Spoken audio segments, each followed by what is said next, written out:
কচুর পাতা, মসুরের ডাল আর শীতের নতুন আলু দিয়ে দুর্দান্ত স্বাদের একটা রেসিপি বানিয়ে শেয়ার করব। এই রেসিপিটা যারা কখনো ট্রাই করেনি একবার হলেও বাসায় রান্না করে দেখবেন। নিমিষেই কিন্তু প্লেটের ভাত শেষ হয়ে যাবে, এত বেশি স্বাদের।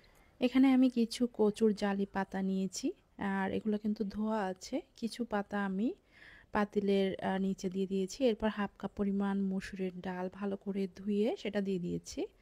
হাফ কাপ পেঁয়াজ কুচি, বেশ কয়েকটা রসুনের কোয়া, কাঁচামরিচ, শীতের নতুন আলু খোসা ফেলে এরপর আমি কুচি করে কেটে নিচ্ছি। আর এভাবে করে কাটতে হবে, তা না হলে কিন্তু দ্রুত সিদ্ধ হবে না।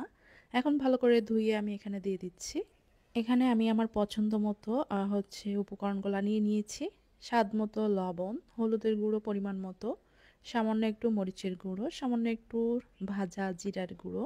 এই উপকরণগুলো পরিমাণ মতো দিয়ে দিয়েছি। এরপরে উপর দিয়ে আবারও আমি কচুর পাতা দিয়ে দিচ্ছি। কচুর পাতা আপনারা কতটুকু নেবেন সেটা আপনাদের উপরেই ডিপেন্ড করবে। এরপর এখানে হাফ কাপ পরিমাণ নর্মাল পানি দিয়ে দিচ্ছি, দিয়ে এখন ঢেকে রেখে দিব। চুলার আঁচটা আমি একদমই লো আঁচে রাখবো। অল্প আছে রান্না করলে এটা খুব সুন্দরভাবে সিদ্ধ হয়ে যাবে আর নিচ থেকেও পোড়া লেগে যাবে না। বেশ কিছুক্ষণ পরে ঢাকনাটা আমি উঠিয়ে একটু উল্টে পাল্টে দিচ্ছি, এতে করে উপর নিচ ভালোভাবে সিদ্ধ হয়ে যাবে।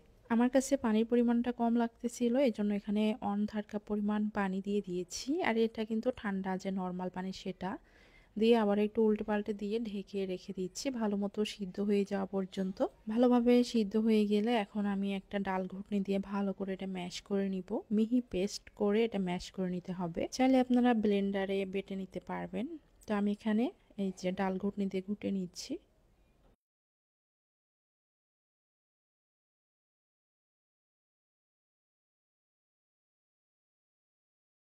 একটু সময় নিয়ে এই কাজটা করলে দেখবেন খুব সুন্দরভাবে কিন্তু ম্যাশ হয়ে যাবে। আর কাঁচামরিচটা যে যেমন ঝাল খেতে পছন্দ করেন ঠিক তেমনই দিয়ে দিতে হবে।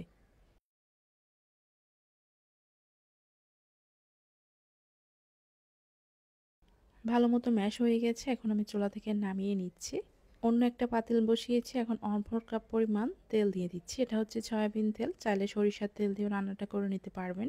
2টা শুকনো মরিচ আমি এভাবে কেটে দিয়ে দিয়েছি। বেশ কিছু রসুনের কোয়া আমি একটু ছেঁচে দিয়ে দিয়েছি। এরপর এখানে আস্ত জিরা দিয়ে দিচ্ছি ফোড়নের জন্য। মিডিয়াম আছে রসুনটা এখন আমি সোনালী কালার হয়ে যাওয়া পর্যন্ত ভেজে নিচ্ছি। আর ভাজা হয়ে গেলে এখানে আগে থেকে কচুর পাতার যে রান্নাটা সেটা দিয়ে দিচ্ছি। এখন উল্টে পাল্টে বেশ কিছুক্ষণ ভেজে নিলেই কিন্তু রান্নাটাও হয়ে যাবে। আর এমন রান্না দিয়ে কিন্তু হাঁড়ির ভাত নিমিষে শেষ করা যাবে। একদমই সহজ, মাছ মাংস ডিম ছাড়া এই রান্নাটা খেতে দুর্দান্ত হয়ে থাকে। আশা করছি আপনার বাসায় একবার হলো ট্রাই করে দেখবেন। সবাই ভালো থাকবেন। আল্লাহ হাফেজ।